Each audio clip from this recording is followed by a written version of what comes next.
Welcome to the Montgomery Companies podcast. I'm your host, Jordan Montgomery, and today I'm so honored to have a good friend, someone who I respect a great deal, out on the East Coast that does similar work to the work that I do, but in a different space, and she carries just tremendous ability and impact with her everywhere she goes. Her name is Nicole Kalil, and I've known Nicole really for the past couple of years. We've run in similar circles, both got our start in the financial services industry. And I'm excited to tell you a little about my friend, Nicole. Nicole spent most of her professional life with a Fortune 500 company where her passion for leadership led her to become the first female chief development officer in the 160-year company history. Working in the male-dominated industry of financial services has given her both experience and insight into what's working and what may not be working in developing productive women and leaders within an organization. Both of Nicole's parents immigrated to the United States, her father from Mexico and her mother from Germany, making her a first-generation American. Nicole, the first time I heard about you, you gave a keynote at a major conference, the Managing Directors Conference, and my phone was blowing up like, you need to meet this woman. She's amazing. She's dynamite. I think I heard from about a dozen different people at that conference about you. And that was my first introduction to Nicole Kalil. And since then, I've been impressed with your work, love what you stand for, and we are honored to have you on the show today. Jordan, thanks for having me. I'm thrilled to be here. I want to start with this topic of confidence. You spend a lot of time helping people grow in their confidence, and you've got some interesting perspective on what truly allows people to become more confident in their work and in their life. I want you to start with this idea that failure actually builds confidence. Can you speak to that? Yeah, absolutely. So confidence is probably my favorite thing to talk about, and something that I have been researching, observing, experiencing, learning for many, many, many years. And I think the idea that failure builds confidence can be counterintuitive for a lot of people. And I will tell you with absolute certainty over my many years that I've discovered that failure does, in fact, build confidence, because we always have the choice to fail forward. And failure, if you take a step back, is a neutral event. I know it doesn't feel neutral, but it is a neutral event. How do I know this? Because my failure might not seem like a failure to you, or what I see as a big failure may seem like a small failure, or what I experience as a small failure may seem insurmountable to somebody else. So failure in and of itself is a neutral event. We bring meaning to that event.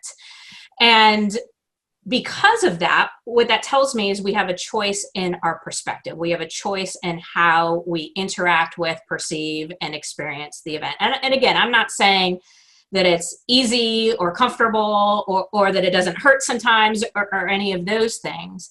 But because we have the choice, I often talk about the opportunity to see our failures as lessons, as gifts, as opportunities. And therein lies our opportunity to fail forward. And the reality is when we do fail, for most of us, it's very rarely worst case scenario. It's very rarely what we thought it could be, worst case scenario in our brains. We survive, we don't die, right?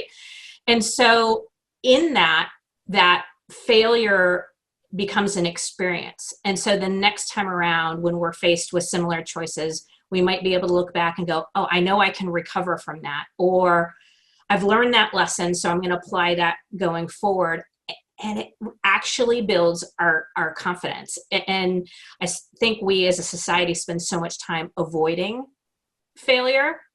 And again, I work with a lot of women and men too, but I think for a lot of the women that I work with, we've misconstrued failure into it meaning something about us. Our mistakes don't define us unless we let them.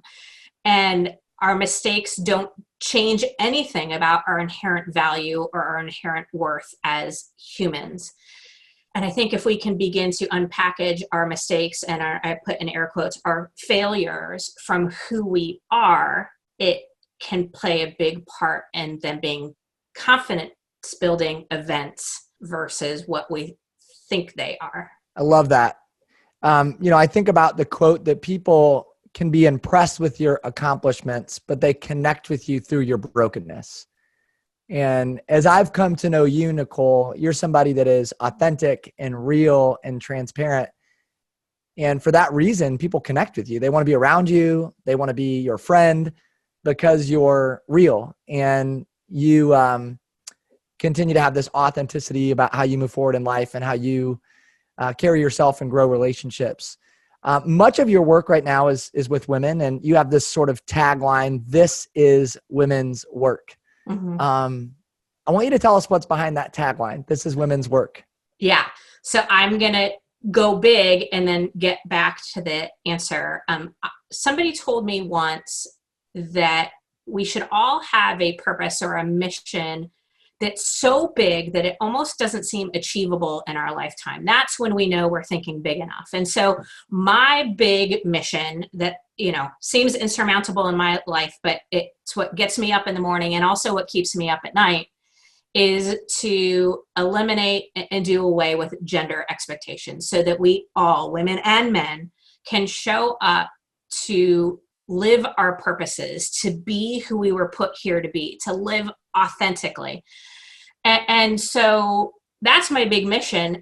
And where I figured I would start is where I can be the most relevant and with what I know, which is what it is to be a woman, and more specifically a professional woman who kind of pushes against some of those social norms or gender expectations in my own life. And so I am starting in the area of working with a lot of women, and This is Woman's Work, the podcast that I do, as well as the company that I run, is really about redefining what it means to be a woman, and maybe more specifically a professional woman in today's age, and how we have an opportunity to define what that looks like for ourselves and not feel the pressure of what other people define that to be.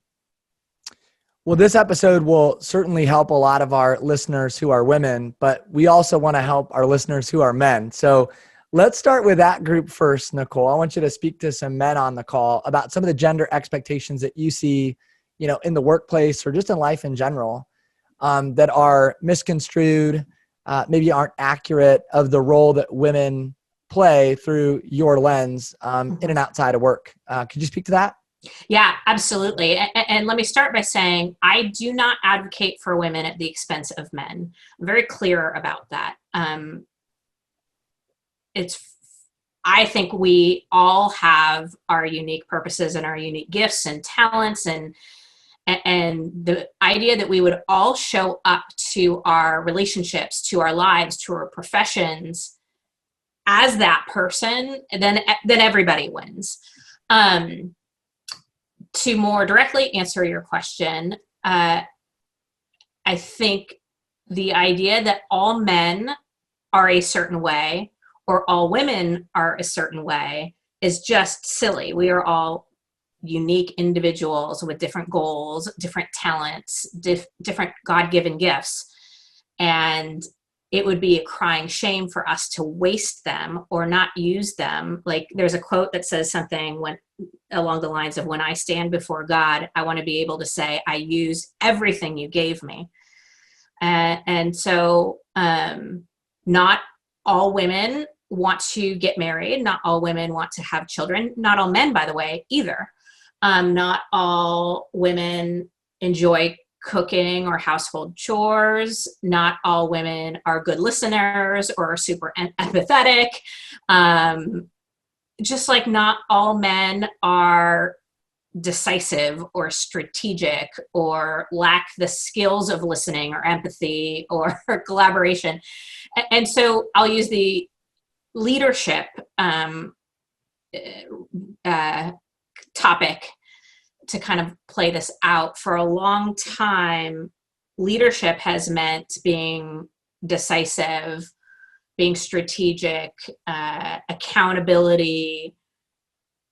There are a lot of words that tend to lean towards more masculine. But I know a lot of men who have exceptional leadership traits and skills that often set them aside or, push them down because they don't want to appear weak or soft or what have you. And I know a lot of women who, are incredibly decisive and they can sometimes feel like they're being punished for it. The B word comes to mind. So it's really about how do we eliminate the expectations we have about each other, for each other, about how we're going to show up at work, in our lives, in our relationships, and really just be open to learning, knowing, and accepting people as who they are. So let's stay with men on this topic. One of the things that I see in my work, and I know you see this in your work, is especially with young men, and I've fallen certainly victim to this a time or two in terms of my own line of thinking. I think people that know me well would say, yeah, you still have work to do in this area. Oh, but, me too. I think for me, it's like, okay, being a young man means being assertive, and I have to be direct and confident and without fault and act like I have my stuff together. And that's leading for a young man in today's America. Mm-hmm. You're challenging that narrative. And you've said more than once that actually authenticity, humility, vulnerability, transparency are associated with men leading at a high level. Could you expand on that? Like, what are your thoughts on men leading with transparency, vulnerability, authenticity? Yeah. So we all have work to do, myself included. We all have blind spots. We all have biases and beliefs and experiences that we bring to the table. And so, nobody is arrived as it relates to this work, in my opinion. I think what a shame it is to carry around the pressure as a man to always have the answers and to be assertive and to be direct and all of that. There have to be moments where you want to be thoughtful, or where you don't have the answer, or where you're questioning something, or you want somebody's opinion, or you want to be collaborative, or whatever the case may be. And I don't think it's healthy or fair that you don't get to do that, in the same way that I don't think it's healthy or fair where women have, different expectations put on them. There is a massive difference, in my opinion, between confidence and arrogance. And I think being confident is when you know who you are, you own who you're not, and you choose to embrace all of it. Male or female, that's my definition of confidence. And so my thought would be, as a man, you're encouraged to own who you or know who you are and demonstrate that. There isn't a lot of encouragement in the owning who you're not part, or admitting weakness or confusion or anything like that. But man, is it attractive, both from a leadership perspective and from a relationship perspective, when somebody's willing to be vulnerable or to share their pain, or to say, I don't know the answer. Can we think through this together? To me, that is true leadership, regardless of the package it's coming from. That's great. Female. Yep. Good, Nicole. Love what you shared there. And, we'll speak to men on that are listening for a minute. I don't think vulnerability always means that you air out all of your laundry, or you have to admit all of your faults or weaknesses. We get caught in that, right? Like sometimes people tell us that as men, like, be more vulnerable, be more transparent. It's like, okay, well, what are the 3 things that I've done recently that I wish I wouldn't have done? And I got to talk about that. No, that's not always the point. The point is, have a posture that says I've got work to do. Sure. That's vulnerability, right? And we'll give a shout out to a mutual friend that we share in common. Dave Keeker is a guy in my life who models this so well. And I think Dave is incredibly vulnerable, and he's transparent and he's real, not because he's constantly talking about his weaknesses or airing out his own mistakes, because he has a posture that suggests he has more to learn.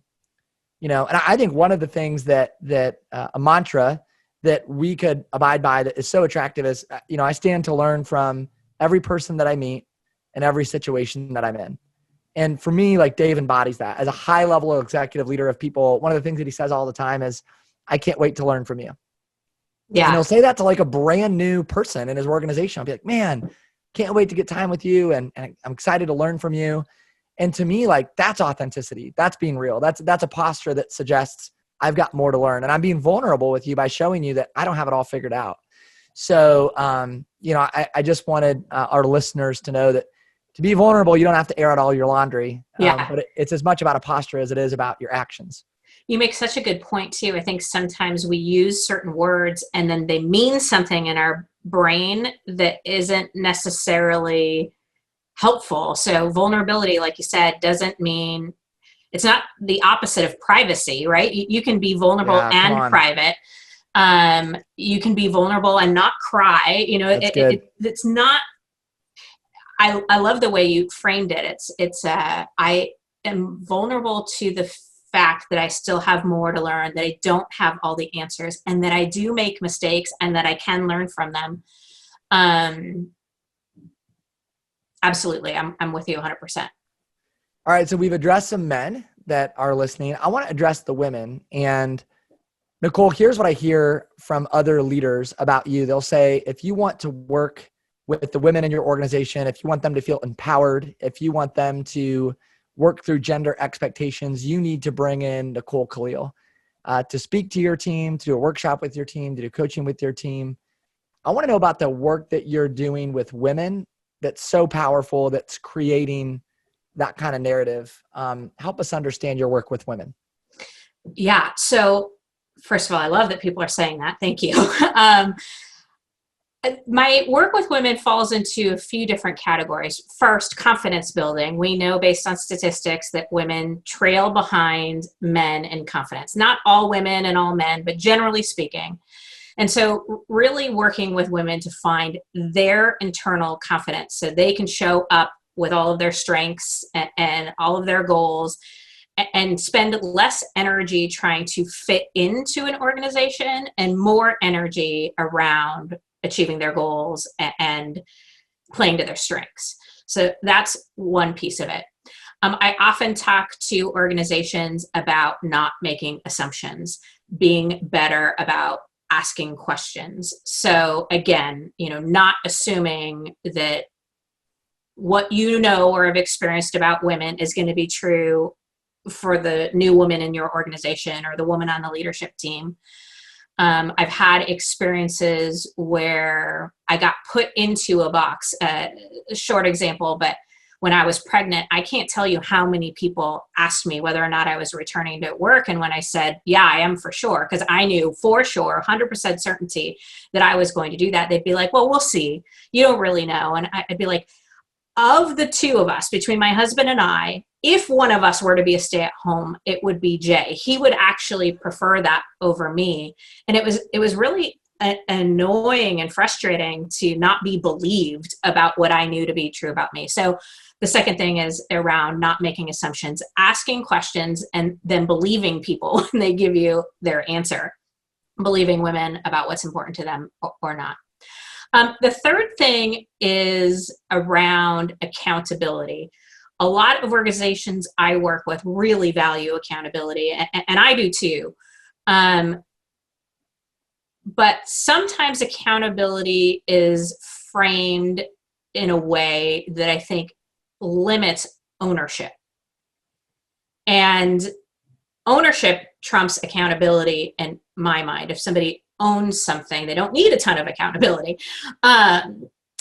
But accountability sometimes for women feels like a wagging of the finger at them. And what I have learned about women and being one and working with so many is we have a tendency to hold ourselves to internal expectations of perfection. And then we beat ourselves up when we don't achieve it. women have this thing I call head trash at a much higher rate than most of our male counterparts. Our internal voice is constantly going, and it's very rarely kind and very rarely saying things that are true, like fact. We make up things like I'm not good enough, or I'm not this enough, or I'm not. And I'm sure men do that too. It's so prevalent with women. And so I think a lot of times organizations don't understand that accountability from the lens of you do this and you're good, or you don't and you're bad, really doesn't resonate with women. If women don't hit their goals or do what they say they're going to do, I promise you, they already know it and they've already beaten themselves up. And so a lot of times I talk to leaders, specifically men who are leading women, around how do you not kick them when they're already down? How do you get them back into action? And that's a lot of times in my work with women is, okay, how do we get back into action? Because action builds confidence for sure. So really understanding that women are beating themselves up, and probably the best thing that you can do is, how do we get into forward momentum? How do we learn from whatever happened and apply it going forward versus spending a lot of time reading yesterday's newspapers? It's already happened. It's in the past. How do we move forward? It's good. I heard this recently from another mutual friend of ours, Jennifer Brazzi, said that, a man needs to be like 30% sure of something before they'll take action. Whereas a woman needs to be 80 to 90% sure of something before they'll take action. Do you see that showing up in your work? Absolutely. So often with so much consistency that it would blast your mind. And that's part of my work and challenge with women. So, we as women have a lot to learn from our male counterparts, and you as men have a lot to learn from your female counterparts. I think it's the yin and the yang, right? We are better together for sure. And I often say we as women have an opportunity to learn from our male counterparts. 100% ready for something that's new, that's never been done before by you, is not a thing. The only time you ever are 100% is when you've done the thing. And so women are waiting too long to act. And so we talk about the military study, I think it's Colin Powell, but it's the 40 to 70% is the range you want to be in for action. Over 70%, you've waited too long. And I think that's where women get tripped up so often. It's understanding that we don't need to come to a position or a opportunity with 100% of the criteria checked off. We have the opportunity to learn on the job, just like our male counterparts do. And having confidence within ourselves will help there. So yes, I say that all the time, and it's truly a big opportunity.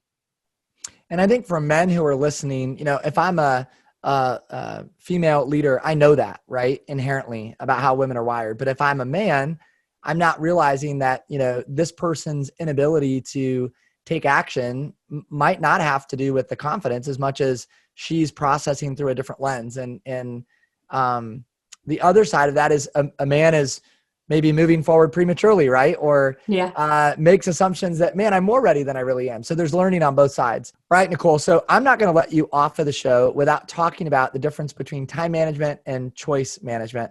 I know that you talk specifically to women about time management related to maybe the multiple hats or roles that they play. Tell us why you say choice. It's really about choice management, not time management. Help us understand that. Yeah, time management is a big topic for me. And basically what it stems from is time, again, is neutral. It's fixed. We all have the same amount of it. You have 60 minutes in an hour, just like I do, 24 hours in a day, 7 days a week. I have yet to meet anybody who's been able to manage a 25th hour or an 8th day in the week. I would love to meet that person because I could use the extra time, but it doesn't work that way, right? And so time is both neutral and fixed. It's not time that we're managing. It's a misnomer. What we are managing are the choices that we make with the time that we have, and all of us. And so I've started calling it choice management. My coach, Lisa Kalman, helped me think through this many, many years back. And just calling it choice management is helpful for me because it is the reminder that I am making choices. And sometimes it doesn't feel like a choice. Like when the school calls me back when we were all in school, right, and says your kid is sick, I don't feel like I have a choice, but I do have a choice. I have a choice in that moment of what I do with my day. And I think, our opportunity for all of us is, given that it's all about the choices that we're making, what are our priorities? What is the most productive, effective, and efficient choices that we could be making? Is where we are spending our time matching with our goals and our values. And how do we set and communicate healthy boundaries and learn to say no as it relates to our choice or the time that we have when somebody asks us to do something that doesn't fit. And for a lot of women, I think that's hard. I think men too. So choice management is what I work on personally and what I work on with a lot of people that I coach or speak about. We just had Jeff Woods on the show recently, and I asked Jeff a similar question, although I probably referred to it as time management, not choice management. So I'm learning something today. But I said, Jeff, why do we all struggle to say no? And he said, we struggle to say no because we're not clear about what we should be saying yes to. And I think that's the essence of what you're talking about, right? Is get clear on your priorities and the things that you value. And when your values are clear, decisions are easy, which gets back to choices. Yeah. And you have been someone for so long that has been so clear. And I think it speaks to your effectiveness with the people that you work with. I think it speaks to the brand that you've built. If you don't know Nicole Kalil, you need to get to know her as a speaker, as a coach, as a thought leader, and not just in the realm of gender expectations, but Nicole, you do so much in the world of performance and productivity and leadership development. What's next for Nicole Kalil? Tell us about some of the stuff that you're working on today. Yeah, so I am about to launch an online course called This is Confidence. It is not a course about confidence in general. It is really built and designed for each person taking the course to build their confidence. I put so much time into the guidebook that goes along with the course. And my hope is that it is not just helpful and that you don't walk out of the course just feeling more confident, but that you're acting with more confidence, that you're behaving confidently, and that you can continue the work going forward. So it is a course designed with women in mind, though I think a man could take it and walk away with just as much confidence. But yeah, that was my lens. And of course, I have the podcast, and I do a lot of virtual keynotes and virtual trainings that used to be on site now. I love doing that. That's absolutely my favorite thing to do. So yeah, I mean, if you are interested in learning more about my work, I would say go to the website. So it's NicoleKalil.com. And everything I do is on there, including the new course. And my final question, where can people find you, Nicole, outside of the website? How can they follow you and stay in touch? So I'm on all the platforms. On Instagram, it's Nicole M. Kalil. And I'm on Facebook, LinkedIn. And then the podcast is This is Woman's Work, and it's available anywhere you listen to podcasts. Well, Nicole, I want to say thank you, not just for your time today, but for the work that you're doing that is so meaningful and relevant to a lot of the people that I know. And we're connected because we share a lot of the same friends. And I now get to call you a friend, and I look forward to the work that we get to do together moving forward. So thanks for being a friend. Thanks for being a thought leader. And thanks for being you. Yeah, I love that so much. This connection that we've made has been one of my favorite parts about all the mutual people we have in common. So thanks for having me, and thanks for your leadership and for being vulnerable, as we talked about earlier, from the stance of you're doing great things and we all still have more to learn, right? Well, Craig Rochelle owns the rights to one of my favorite quotes. He says, people would rather follow a leader who is always real than one who is always right. And Nicole Kalil has been keeping it real. So thanks again, Nicole, for your time. And you're the best. Good luck to you. Look forward to staying in touch. Thanks so much for having me. Hey, thanks everyone for tuning in. This has been another episode of the Montgomery Companies podcast. I am your host, Jordan Montgomery, and we wanted to say thanks again to Nicole Kalil for her time and insights. Always a pleasure catching up with you, my friend. Also, would love it if you would follow, like, and share this podcast. You can check it out on Spotify or iTunes, and we certainly appreciate every one of you for following, tuning in, and checking us out. Be well. Have a great day.